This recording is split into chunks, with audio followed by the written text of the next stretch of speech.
Hey, good morning to those of you out there on the West Coast. Good afternoon to those of you here on the East Coast with me. We're getting started in just a second. I just want to get my captions turned off. I'm actually going to get started really fast because I got a lot to share with you, and I thank those of you showing up early and on time.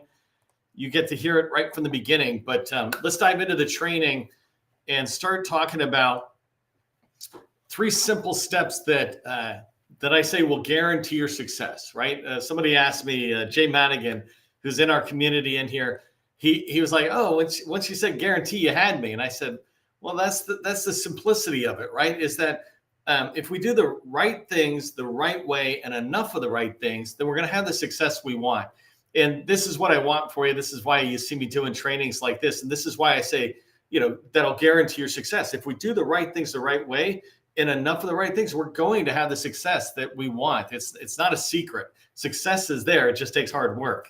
I often hear people talk about, especially maybe people who are in my particular position, more training or talking to industry rather than the individuals within industry. But I hear people sometimes talk about how the federal market is complex. To understand the federal government is complex.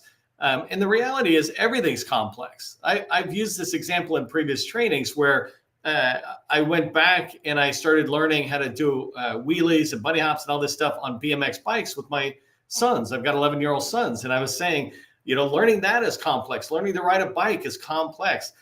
Cooking for me is complex. I'm super proud of myself that just recently, like in the last few weeks, I have finally mastered the perfect steak.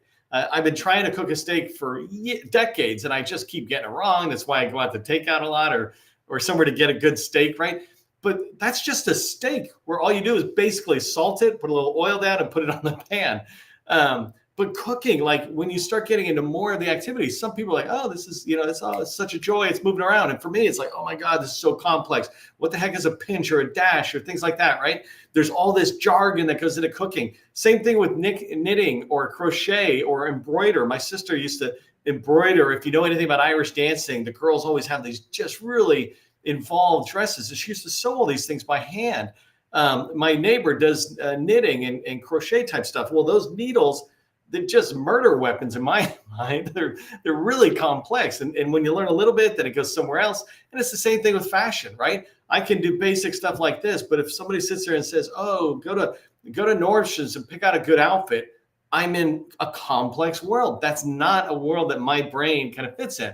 But I can learn these skills of cooking, for example, and you can learn the skills of government contracting. This is something I really want this message to drive home as I'm about to get into some of the details of government contracting that we need to pay attention to that are just a little bit more advanced than basic, but everything is complex until it isn't. Every single thing is complex until it isn't. It's confusing until it isn't, right? And government contracting is no different. It's no more complex than learning to cook or do a wheelie on a bike. Everything is complex until it isn't. And so I want to demystify that together with you and demystify what it takes to be a success in the federal market as a government contractor. I'm going to break down today's training for three simple steps to guarantee your success as a federal government contractor, especially when you look into 2026. I'm going to break it down into three ways. First thing I want to talk about is knowing your numbers, the first step, right? I want to talk to you about why knowing your numbers is vital to your success. Second thing I want to talk to you, or the second step, is going to be filling your sales pipeline. How many opportunities should you have in your pipeline? What should those opportunities look like, et cetera? We're going to drive into that topic. And then the third thing I'm going to cover down on the third step is submitting enough proposals. So if you know your numbers, fill your sales pipeline and submit enough proposals, then these are the three steps I'm recommending are going to guarantee your success going forward. I'm going to specifically tell you how many proposals I think you should be submitting monthly, and I'll give you my rationale around it. We'll have that conversation, but I'll give you the baseline. And as we go forward, feel free to take screenshots, et cetera. I don't send slides out. But what I'm about to talk to is things that I would be writing down if I was in your seat, writing down the questions I'm going to ask so that you can fill them in either now or later to make sure you have what you need to succeed. If you don't know who I am, my name is Neil McDonough. I'm the president of the GovCon Chamber of Commerce. I'm co-founder of GovCon in a Box, and I want to welcome you to my federal sales training where I provide tips for success in the federal market. I spent 20 years in the federal market as a small business owner after I got out of the Army. And since 2018, I've been teaching people like you that government contracting is not a secret. It's just a process. When you follow a process A to Z, you're going to have repeatable, predictable results. This is what I want for you to have in 2026, right? And it begins today, by the way, in June 2025. That's how you have success in 2026. You don't wait until 2026. You start here on June 9th and you start moving forward for that success. If you haven't done so already, connect with me on LinkedIn. Follow me on LinkedIn so you can keep track of what I put out there. It's all valuable content to anybody who's in the federal market, especially government contractors. Check out the Government Contracting Success newsletter. I put out another article this morning. This article is really important for any minority-owned firms doing like 1 to 10 million. Morehouse College down in Atlanta, together with other universities and billion-dollar firms, they have an Ascend National program that you can check out. So go to the newsletter, check it out. But it's a fully funded, I should have a better term for it, but basically like an executive leadership team's cohort or coaching program over a course of 6 months, really driving towards success in government contracting. So that's a great program. I've actually supported it as a speaker for the last 2-3 years, where I go down and I talk about a particular portion.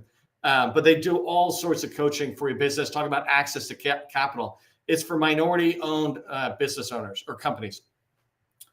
Okay, so let's move on into, let's get into moving or knowing your numbers. So in government contracting, we need to know our numbers if we want success. Really, in any goal you're trying to achieve, we break it down. Sometimes I call it reverse engineering from where you're at to what needs to be done to get there. Stephen Covey, in his book, The 7 Habits for Highly Effective People, talks about begin with the end in mind. Your revenue goal for 2026 is the end in mind. I want to report to the IRS that I got $5 million. That's what I have here for today's example, right? I want $5 million. That's my end in mind. That's my revenue goal that I have for 2026. And again, remember, this goes all the way backing it up. You have to have that goal. The second goal, or the second thing you need to pay attention to before you even move too much farther, is you need to understand how much 2026 booked revenue your company has. People might use different terms. I just use booked revenue because it seemed the perhaps easiest of all the terms to understand. But the whole idea of it is, right now, if you've got contracts, how much of that is carrying forward into 2026? And so my example is my existing contracts that I have here in 2025 are going to be worth $4 million in revenue next year. So I want $5 million. That's my revenue goal. And I know that 4 million of my 2025 dollars are going to continue forward. Option years, the customers are going to stay with me, et cetera. You need to know that number. That's the second number, because that will lead to the third number, right? This is why these numbers are important, because they all feed off each other. The third number you want to pay attention to is the net new revenue goal. This is really important. And I put ATCV, that's the annual total contract value. And I'll come back a little bit on that. But basically, your net new revenue goal is your booked revenue, or your revenue goal minus your booked revenue goal. So 1 minus 2, if you're looking at my chart. So my revenue goal is 5 million. My booked revenue, what's going forward, is 4 million. So I have 1 million left. That's my net new revenue goal. I need to get $1 million more out there. And so ATV is annual total contract value. This just means if I win a big contract from the government, it needs to be at least $1 million annual total contract value in order for it to meet my new revenue goal, or my net new revenue goal. Okay, so let's go to number 4. Number 4 here. Now I've got those goals in mind. I'm like, okay, I got net new revenue goal of 1 million. That basically is my annual total contract value goal. Before I go on to other dollar values, I need to know what's the average length of the contracts I win. Some of us, like I'm looking at David Foster here, who's supply and install lighting. His contracts might be more one and done type things, but I'm a service-based type company. My contracts are always 5 years. And so 5-year period of performance. That's what POP stands for. What's your normal period of performance on a contract? Is it 3 years? Is it 5 years? Whatever it is, you write your number in. For today's example, we're going to say that it's a 5-year period of performance, 1 base year plus 4 option years. That gives me a 5-year contract. That's my normal period of performance for bullet number 4 there. Keep that one in mind. The next one that goes with that is, what's your win rate? Your win rate is just how many proposals do you submit and how many contracts do you get? And you divide one by the other and you got your win rate. So if you submit 4 proposals, but you win 1 contract, you're a 25% win rate, or you win 1 out of every 4 proposals you send over. If you have no other numbers yourself, use my number. Use 25%. It's a good number. It's a safe number. If you stick to your core competency and you're writing to opportunities that you should be able to win, now you're just going toe-to-toe with competitors. That's fine. You're not going to have a really good win rate if you're going after opportunities in all different aspects. You're not really focusing. The other thing to remember just really quickly about win rate is it's okay if it's like 1 out of 5, even 1 out of 6, 1 out of 7. You just need to learn how to get it to 1 out of 4. I don't really think it's that realistic to go below 1 out of 4. When you think about how many hundreds and thousands of competitors you have going after the federal market, what's going on in there, the AI tools that enable people to write even more sophisticated responses, whatever that is, right? 1 out of 4 is a good number for me. If I can win every 4 times I compete, then I'm doing pretty good. I think somebody who might be smarter than me at baseball can tell you that I think if you hit the ball 3 out of 10 times, basically, you're like one of the best ball players out there. 30% hitting the ball makes you one of the best players out there, right? And some number right around there. It's not that far away from that. And that's the same thing here. Okay, so we've got our revenue goal, our booked revenue, and our net revenue. Then we had the two bullets 4 and 5 here, where you need to know your period of performance and you need to know how much you're winning. So number 6, bullet 6 here, is about your setting a total contract value or sales goal. So your sales goal, this is what you need to win from the federal government. And yes, to all my friends who like to be semantically correct or something, it is winning. If I get a contract from the government, the first thing I say is I won.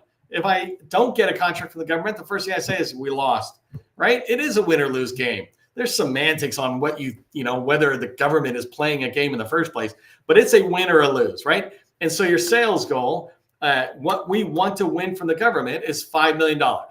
And hopefully you're following the way I do this. I'm saying the total contract value of the contracts I was awarded is also called my sales goal. That is just your annual total contract value. So bullet number 3 here, $1 million times your period of performance, bullet number 4. So bullet number 3 times bullet number 4 gives me the $5 million goal. If I win a contract and it usually is $1 million, or I need $1 million, then I need $5 million over a 5-year period. Does that, by the way, if that does not make sense, just say, hey, tell me more. And if I don't tell you more now, I will tell you more later when I write this maybe more clearly. But I'm hoping these numbers move forward, because if you just plug your own numbers in, you'll start figuring this out. So bullet number 6 is when we set our sales goal. I need to win $5 million in total contract value in 2025 to guarantee that I'm going to have that in 2026. I can keep selling it in 2026 if I need to, but generally the idea of sales is this year is for next year's revenue. This year's sales is for next year's revenue. All right, so we got a $5 million sales goal, number 6. Oh, number 7, I want to give you a quick rule. I call it a Neil's rule for no other reason, but no opportunity that's in your pipeline, no proposal opportunity that you're sending to the government, no opportunity can be worth more than the total contract value. So in bullet number 6, I said our sales goal is $5 million. What this means is I do not count a $20 million opportunity as a $20 million opportunity. In my pipeline and in my metrics, as I'm looking to say how much money can I predict for 2026, in my head or in our charts, right, I decrease the value of that $20 million contract to $5 million. In this reason, I'm being very conservative with my numbers. That way I don't put a $100 million opportunity in my pipeline and go, look how strong my pipeline is. I got, $1 billion pipeline value. Yeah, but you only got one opportunity. It's worth $1 billion, right? The chance of you winning it are 0. And so I like it to be whittled down. That way you can go after a $20 million opportunity. That's totally fine. But we're keeping ourselves honest and conservative more than honest. the idea here is these numbers we're putting down, this is our plan for reaching our goals for 2026. When you track numbers like this, you have a plan, then you have forecast, and you have actual. So actual hopefully makes sense. It's what you see after the fact and you write it down. Plan is what I'm looking out for the next 12 months. I'm saying, hey, this is what we're doing, right? This many opportunities, this value, et cetera. And forecast, well, every month you can tweak it a little bit based on the reality, but your plan never changes. And the reason you do that is because if you are conservative like that, saying no contract or no opportunity is worth more than the total contract value I'm trying to go after or my sales goal, number 6, if no opportunity is worth more than that, then anything I win above that is just bonus. It's awesome. I far exceed my goals. And this is why it's really important. If you're going after something, don't shoot for the moon. If you're trying to get to the moon, don't shoot for the moon. Shoot for the stars and you'll land on the moon kind of thing, right? And it's the same thing here. Okay, number 8. Number 8 here is, so now I'm getting an 8 and 9 together. And basically what I said is, if I'm following these numbers, and by the way, don't read a lot into bullet number 8 or 9, because in the next 2 slides, I'm going to drastically change it. But this is your minimal goals that need to go out. The minimal number of proposals I need to submit are 4, because I win 1 out of 4 contracts and I'm sending it out. And the minimal number proposal value, total contract value, is 20 million. If I send out 4 proposals and they're each worth $5 million each, then I'm going to win 1, because that's what my 25% win rate tells me, and I will hit my goals. No one operates on minimum, right? Overwhelming effort into trying to go for your goals. You want to quadruple this. In fact, in a minute, you'll see how 12x this. But hopefully these numbers are making sense. So Bill, I see what you're saying, and we can have conversations in there. These numbers, though, take a screenshot of this one if you want. And then later on, write your own numbers in. Forget about 8 and 9 for 1 second, because you're about to get other numbers. Okay. Actually, let me back up. If you want a good screenshot, here's a little bigger one. I'm going to give you 5 seconds. 1, 2, 3, 4, 5. Okay. So let me bring us back here and go to the next slide. So now let's talk about, so those are your numbers. You got to know your numbers. And the reason you want to know your numbers is because each one feeds to the next. You can't possibly know what you should be doing in sales if you don't actually know what your revenue goals are, right? And how big your opportunities are, or how frequently you win, or how much your win rate is, et cetera. So that's why you need to know it. But when you come to the proposals, well, how many proposals should I be submitting? And this is step 2 to guarantee your success, is know, what did I have here? Let me go back really quick just to make sure I say it the way I said it. Was it 3? So here, submit enough proposals was my goal, right? Let me go forward, build that. Okay, so 13, I think. All right, so how many proposals? You need to submit enough proposals. And this is what I meant by saying 4 proposals is not enough. 4 proposals is the very minimum, but that number is not even close to reality.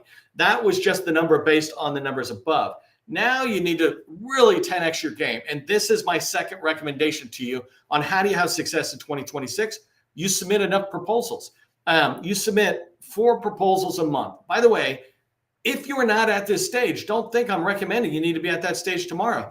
This is where a mature company should be at on a steady clip, 4 proposals over and over again. If you're not there yet, then drive towards it. It might take you a month. It might take you 6 months to get there. But at some point, you're going to get there. And now you can keep this even clip of 4 proposals going out a month. And you can predict how much you're bidding on and when the award dates are. That's a whole separate training. But when the award dates are, because the award dates really help you predict when that revenue is coming in, when you need to hire people, all that other stuff, right? So I'm recommending that you do 4 proposals per month. You submit 4 proposals per month. Here's one major caveat in here. All of the proposals have to be around your core competency. You have to figure out what you're good at. My last company, we did Microsoft SharePoint. So that's what I mean. We would only have proposals going out the door that were related to Microsoft SharePoint. They could be prime contracts where almost all the work is SharePoint, right? Or they could be subcontracts where one task area was Microsoft SharePoint support services, something like that, right? Among a bigger contract. But get 4 proposals out the door every single month. And when you multiply that by 12, right? Now you're pushing out 48 proposals annually. This is what I meant was 4 proposals was the minimum, but let's 10x or 12x that so that we're submitting 48 proposals. And if we are and we win 1 out of every 4 opportunities that we bid on, then we're going to be winning 12 contracts a year, 12 awards every single year. What would winning 12 contracts a year do for you, right? This is a huge thing. And by the way, just to be completely candid, my last company, I wasn't doing this. I was going after opportunities. We were really good at SharePoint, so we knew how to go after and win stuff, but I had no idea of the smooth process or the smoothness that comes from the process.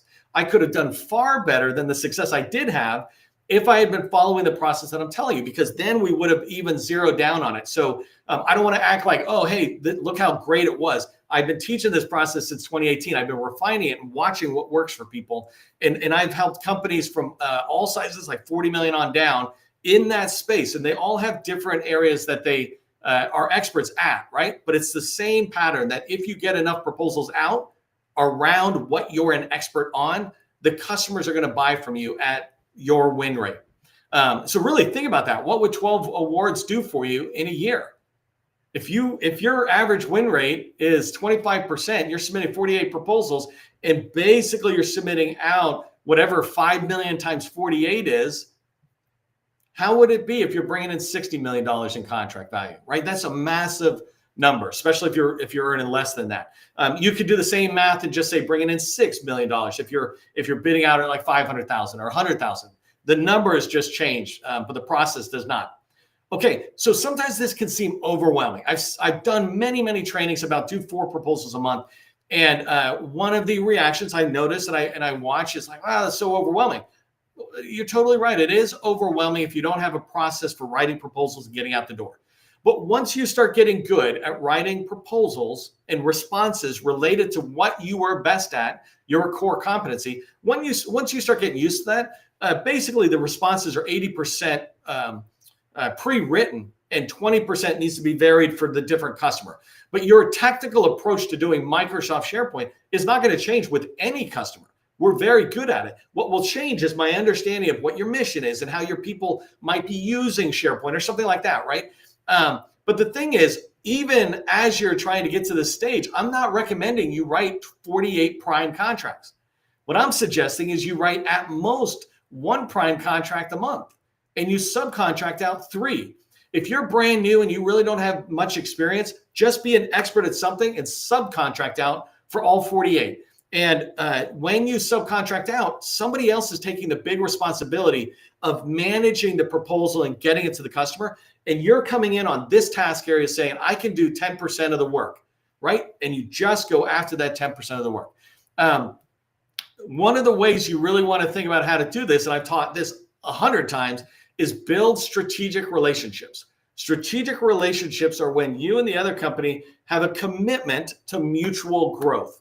Not them saying, bring me an opportunity when you see it. No, we're a commitment to growing our relationship, growing our company and our opportunities and our revenue. And so a commitment to mutual growth. That's what that is. You want to have 16 strategic partners, 8 larges and 8 smalls. If you're a relatively new company, don't talk to the largest, just have 16 smalls.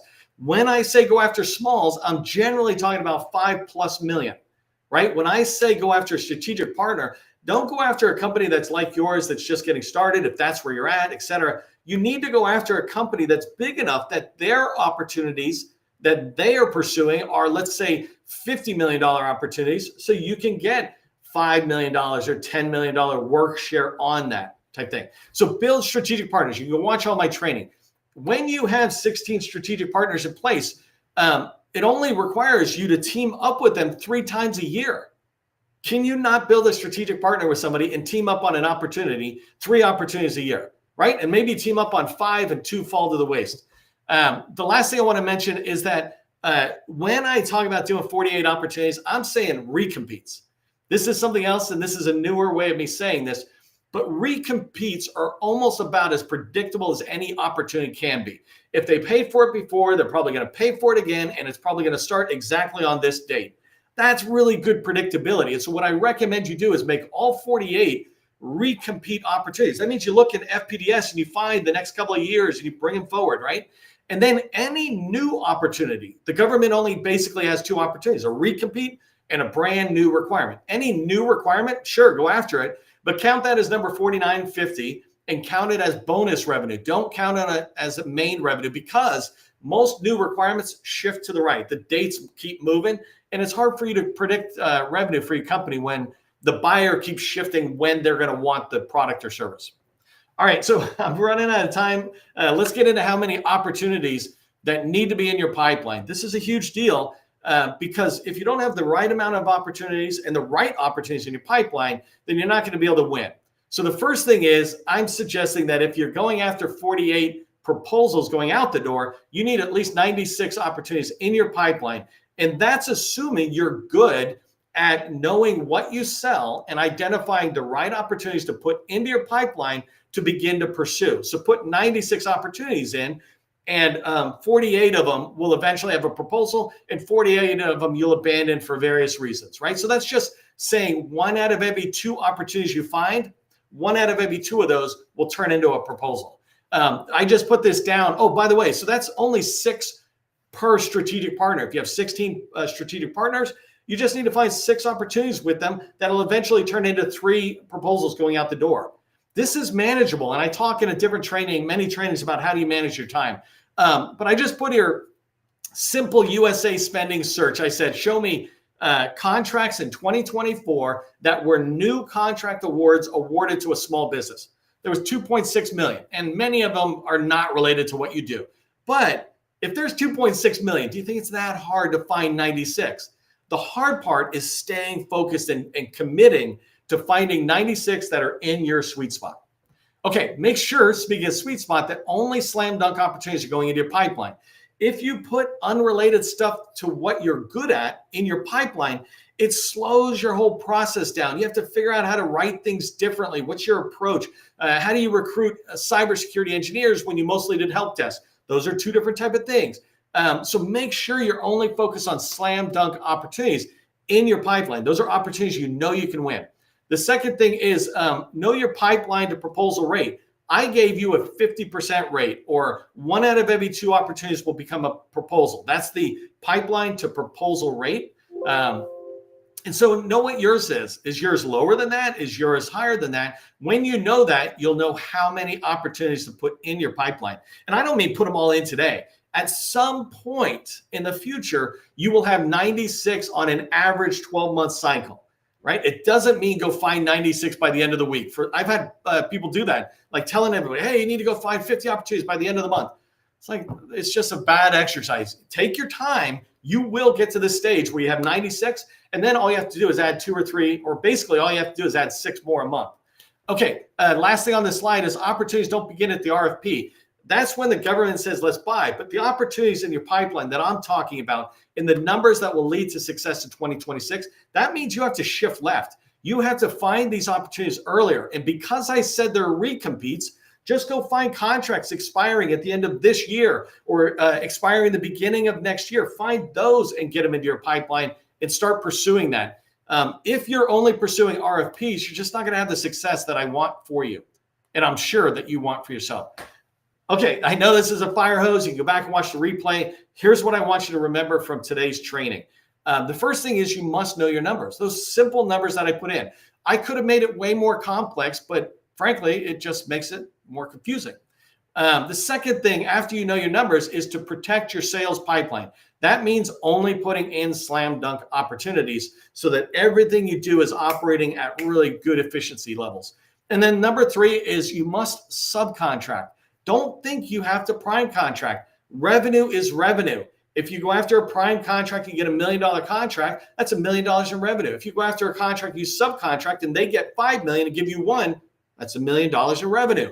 Subcontract, it is your fastest path, whether you're a just starting or whether you're a $30 million company. It's your fastest path for growth because you get access to so many more opportunities where you don't have to be the lead. Hey, last 2 things. Tomorrow's training is here. I think you can see it. It's federal revenue flows. There's 3 ways to make money. Come learn what they are tomorrow or expand on that. And then I just want to let everybody know the GovCon Chamber Summer Summit is what we're calling it. We're still tracking on it. I just was bouncing around different activities, but join the wait list. It's coming up in July. Join the wait list so you can learn about it and register for that event. That event will be all contract office, program office type speakers in there from mostly DoD. And then last thing is just remember for all of this training that we're doing, right? Government contracting, it is not a secret. It's a process. I will see you in the next training.